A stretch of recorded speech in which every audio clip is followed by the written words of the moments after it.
I'm cozying up on the couch today to talk about something that no one ever wants to fucking talk about, and that is making friends in your late 20s. Today's video is going to be slightly different. It's me and my Meester man. I know my channel consists of a lot of cooking, a lot of health, but I firmly believe that your friends are a huge and vital part of someone's life. I've had quite the run with friends, and now that I am 28, I've definitely lost a bunch and I've definitely gained some. And I used to be one of those people that thought, well, the more friends I have, the happier I'm gonna be. And that's simply just not it. I don't believe that anymore. I'm a firm believer now that quality trumps quantity. I just feel like this is something that's really hard for a lot of people, and no one ever really talks about it, and it's just kind of brushed over. And I'm not here to offer you advice or offer you tactics per se, but I'm here to be relatable, and I'm here to let you know that you're not alone. So I guess I'll just start with the fact that friendship is so easy in elementary school and it's so easy in college. You're living with people, you're living.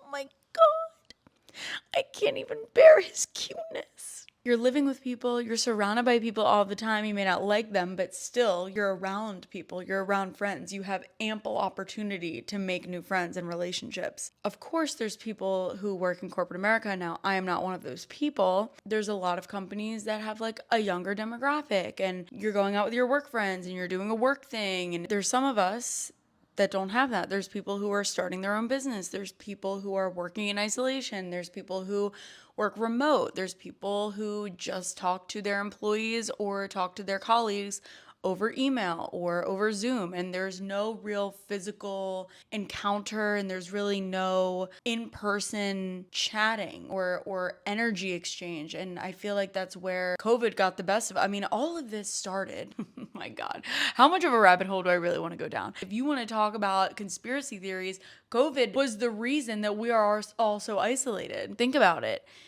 We were confined to our own homes. We weren't allowed to go anywhere. Social media took a huge turn.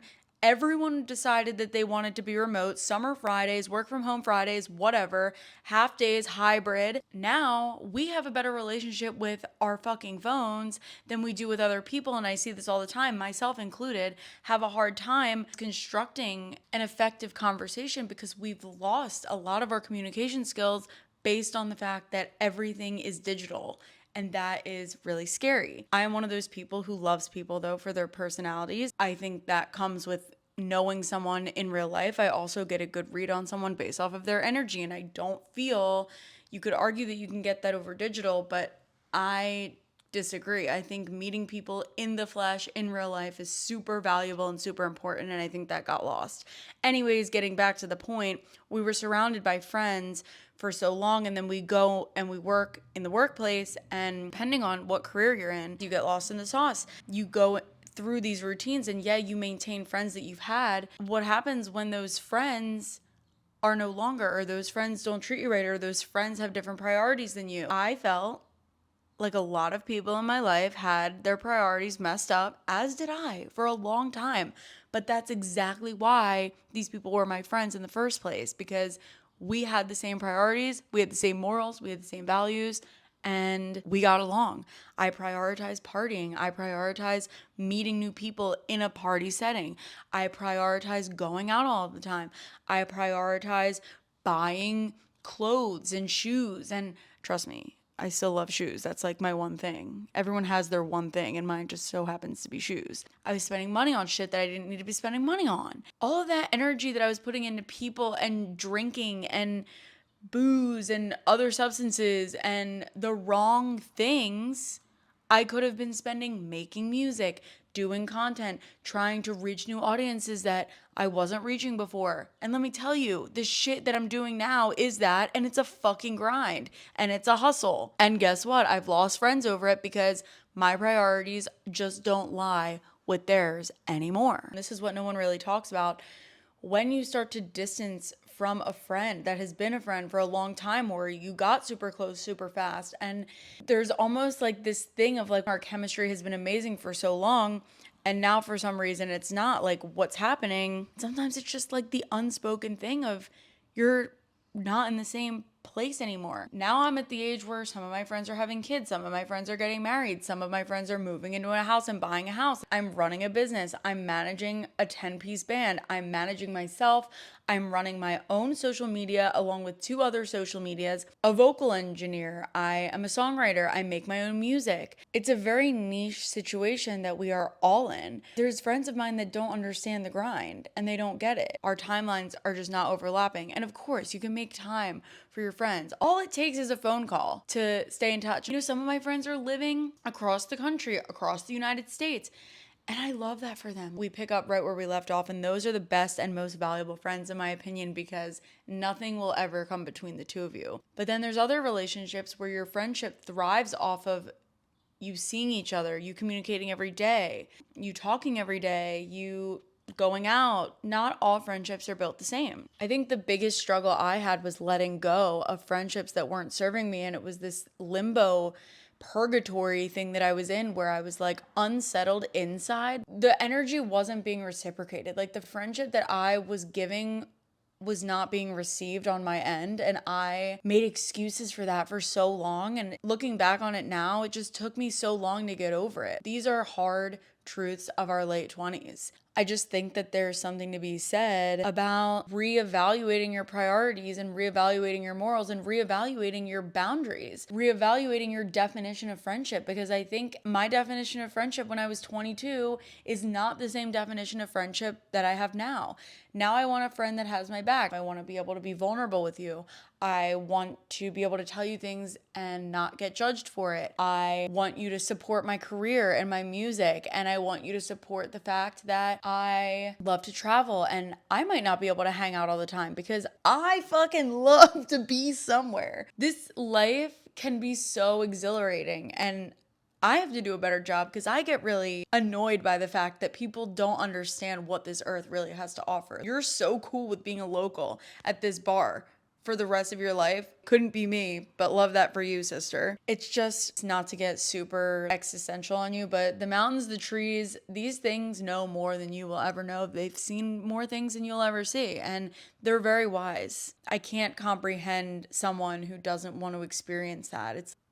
There's so much to see, so why not go and see it? I'll never forget that when I got this opportunity to au pair or nanny in Rome for 2 months in 2024, and that was literally a dream come true. Arguably changed the trajectory of my entire life. I firmly believe that that is why I lost a lot of my friends, because I went there and my priorities just shifted. But anyways, I remember telling people and them being like, what are you gonna do there? You're gonna go there by yourself? Whoa, sorry, that's not something that you would ever do. Or I got like, Italy will always be there. It's not a good time. No, it's the perfect fucking time because there's never going to be a right time to do anything. Anyways, let's move on. Then on top of it, being a singer and being my own biggest cheerleader, or having to be, and also my biggest worst critic, is a very isolating thing. A lot of people go to work, they show up, they're told what to do, they do their thing, and they go home. For me, I don't have a set 9 to 5. I'm making music. I have an EP that I want to release at the end. Well, I must release at the end of the year because that's my big goal. I have a show that I'm putting on for the release party. I post my music, and this is a big thing too that I've been realizing, is that the majority of the support that I get are from strangers online. And like, I have fucking friends and I have good friends, but it really is so crazy who shows up for you. To any artist, you're an artist being so vulnerable, putting your shit out there. You don't have to fucking like it. You don't have to like what I make. You don't have to like what they make. But hell yeah, brother, you're putting your shit out and that I support. So fucking post the shit. Support your friends' art. It's really important to them. That's another layer of this. These are people online that are strangers that I don't know in real life that are supporting my music more than people in my life. Like, that's a trip. I will say that with letting people go and distancing myself from certain individuals and letting go of things that aren't good for me, there is a silver lining, and I always believe this.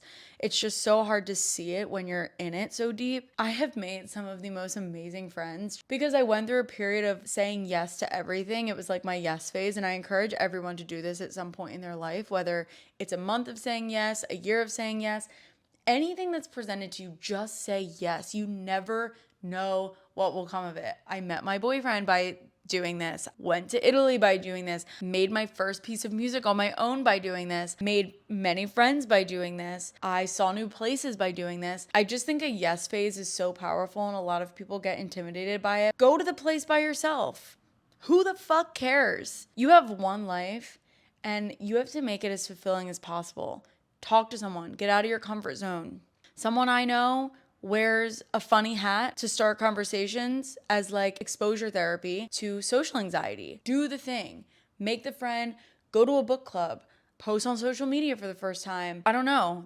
I'm also a big advocate of doing things that you normally wouldn't do because you just never know what's going to come of it. I just can't take how cute my fucking dog is right now. Another thing that's really powerful is learning to be alone without actually feeling lonely. This is a really hard thing to do, but I've learned through journaling. Journaling is so powerful, and I don't think that a lot of people understand how powerful it actually is. But to harbor all of your emotions and your feelings inside and just let them manifest is not good for you. And it's amazing how much clarity can come from spilling your thoughts on a page, stream of consciousness onto a page, and then going back to it a couple of days later. You can learn so much about yourself. There's hidden messages in that shit all the fucking time. I'm actually in the middle of a book called The Artist's Way where we have to do morning pages, 3 pages without lifting your pen, basically. There's no wrong way to do it. It's just whatever comes to your mind, you spill it out. And you're actually not even allowed to look. For the first 8 weeks, you're not supposed to look at these pages.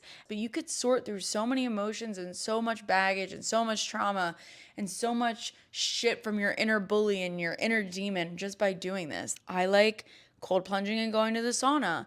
Sweating is a great thing to do. Going for a 20-minute fucking brisk walk literally changes your fucking brain. I never want to do it, but I took my dog for a WALK this morning. I'm not going to say it because he'll get really excited. I just came back feeling so much better. And while you're on your WALK, smile at someone, say hi, give someone a compliment. You want to know what I did the other day? I sat in a coffee shop. Some fine gentleman asked me about my book that I'm reading. We got to talking. I made mention that I wanted to check out this vintage store down the road. He said, "Would you like to go?" And I was like, hell yeah. And now I'm going to a vintage shop with a stranger. How about yesterday? I'm in the coffee shop doing my little work for the morning. He sits down right across from me. Oh, hey there. Stranger, not so stranger anymore. It's just amazing. There's one friend that I've made that was such a plot twist. I was using her to sub for me in my band. So when I wasn't there, she was singing in place of me, but then I had to fill a spot in my band and she wound up filling temporarily a spot in my band, and we just became super close that actually in the month of January of 2026 we went scuba diving together, and I wound up going back because I loved that experience so much, and I got my open water certification, in which I loved that so much that I'm going back at the end of this month and getting my advanced certification. The most unexpected friendship of my 2025 happened, but I had to make room for it, which is the thing. I had to make room for the friendships that I deserve. At the end of the day, my definition of friendship changed from when I was 22 to now when I'm 28 years old. I got to a point where I was just done convincing people to be good friends. I was so sick of asking people to hang out or making the first move or being the only one who would reach out. Just feeling like I was wronged in a situation and then no one was doing anything to make up for it. Nothing changes if nothing changes. You have to stop holding on to this shit. And it's funny because the people who I've let into my life as of recently, I'm not asking them to be a good friend. I've never once had to ask these people to be a good friend. I've had to do that in the past. And then there's friendships that just evolve over time and you're in different phases of life. And sometimes you need a conversation to upkeep your friendship. And the people who receive the info well and the constructive criticism well and listen to you and make the effort, those are the people that you need to keep around. It just took me so long to realize that. People are in your life for a reason, a season, or a lifetime. I firmly believe that. And I'm grateful for all of them. I'm grateful for all the people that have come and gone. I also want to make one more point about friends that kind of just fall off the grid. There have been multiple people that I have come in contact with that actually, some of which were close friends of mine. I've had people who have just gone off the grid and I've reached out and like no response. And did I do something? I would ask if I did something. I feel like this is something that's not talked about either because I know for a fact that this has happened to a lot of people. You're really close and you just get nothing, and then all of a sudden you're just not friends anymore, you just don't talk anymore, and it's no rhyme or reason. It's so confusing, and it's almost like a breakup. And now I have no closure. And some people don't believe in closure, but I do believe in closure. If someone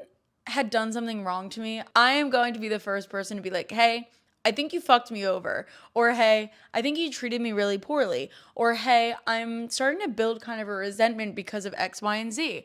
And you talk it out. I never understood the people who just go off the grid without any explanation and then just don't answer you for the rest of your life. Some of you are probably thinking, well, you must have done something. And maybe I did. And maybe I'm so unaware. I'm pretty in tune with myself and my body. So like, I really couldn't understand what I could have possibly done that was so bad to deserve that. I would love to know what brought you to the point of you not being able to even answer me after our entire friendship. And I'm not saying that some of these friendships were like best of friends since childhood. Definitely friendships that I valued a lot. There's also people that I've met on trips that I've stayed in touch with and then never got a response from, or I've met out and they were like, let's hang out. We talked, DM'd or texted multiple times after meeting and everything was cool, and then like totally went ghost. And those kinds of things really do confuse me, because maybe I posted something that you didn't like, or I'm just super transparent when it comes to conversation, that it's like, if you are that confident to end a relationship or a friendship or an encounter, why wouldn't you feel comfortable letting me know of if I offended you, you just don't think that our priorities are the same, or if you just don't see our friendship being fit? I have had some pretty nasty things be said to me. I'm not going to be offended if you don't want to be my friend. That's not an easy thing to hear or digest. I would rather know than like keep putting in effort and wondering like, what the fuck did I do? So I think in closing, I wanted to do one of these wellness-ish episodes just because there's so much to health, and food is one part, working out is another part, but mental is another part. I don't think a lot of people talk about enough, the taboo things, and friends in your late 20s is definitely one of those really tough things to navigate. And I just want to let you know that you're not alone, because we all go through it. If no one's ever told you it's okay to feel this way and it's normal, well, I will be the first. If this resonated with you, I would love to hear your feedback. And if you want more of these talking videos, let me know any other topics that you'd like to talk about. Taboo, not taboo, whatever. I actually really enjoyed this. I am so comfy. It's a rainy day in New York. If you have any stories that you'd like to add in the comments, or if you want to backpack off of anything I said, feel free. We can now reply with voice memos, which is so cool. Thanks for tuning in, and I will see you guys next time.